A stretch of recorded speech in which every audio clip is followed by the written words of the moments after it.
সহ সকল গণহত্যার বিচারের দাবিতে আজকের এই বিক্ষোভ সমাবেশে উপস্থিত একান্ত প্রিয় সংগ্রামী যশোর জেলার সংগ্রামী ছাত্র ভাইরা, সকলের প্রতি সালাম, আসসালামু আলাইকুম রহমতুল্লাহ।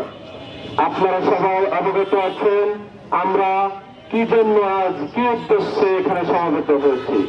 সংগ্রামী ছাত্র ভাইরা, আমরা এক ফ্যাসিবাদ বিদায়ের পর নতুন করে ক্ষুদ্র ক্ষুদ্র ফ্যাসিবাদের দ্বারা আকাশে উঠতে দেখেছি।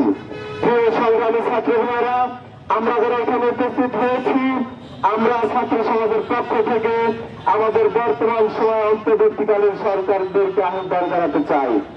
আমরা আমাদের হৃদয়ের স্পন্দন আমাদের প্রিয় নেতা আজহার ভাইয়ের মুক্তির দাবি জানাচ্ছি।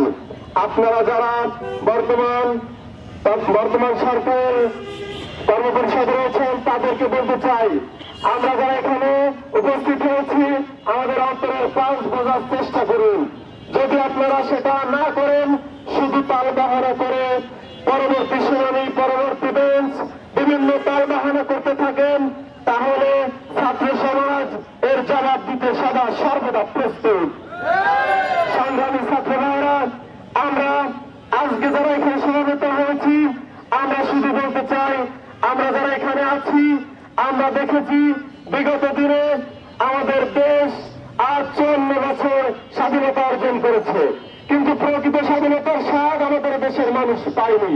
যার কারণে 2024-এ পুনরায় আবার স্বাধীনতার ডাক দিয়ে 24-এ জুলাই গণ আন্দোলন শুরু হয়েছিল।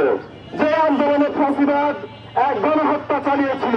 শুধুমাত্র এই গণহত্যায় শেষ নয়, পিলখানার সেনা হত্যা এবং বিগত দিনে শাপলা চত্বরে আমাদের ইসলাম প্রিয় জনতাকে হত্যা করে ফ্যাসিবাদ তার চূড়ান্ত অপকর্মের সময় পৌঁছে গিয়েছিল, যার জবাব ছাত্র সমাজ দিয়েছে রাজপথে নেমে।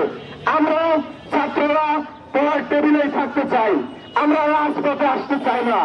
যদি কিনা আমাদেরকে বিভ্রান্তি দেখিয়ে রাজপথে আনতে বাধ্য করেন, তাহলে আইন উপদেষ্টা সহ প্রধান উপদেষ্টার দৃষ্টি আকর্ষণ করছি যে পরিণতি বাংলাদেশে হবে। ছাত্র সমাজের হুঙ্কারে মুক্তি মুক্তি মুক্তি স্লোগানে 56,000 বর্গমাইল এমন কম্পনে কম্পিত হবে, আপনার চেয়ার ভেঙে তছনছ হয়ে যাবে ইনশাআল্লাহ।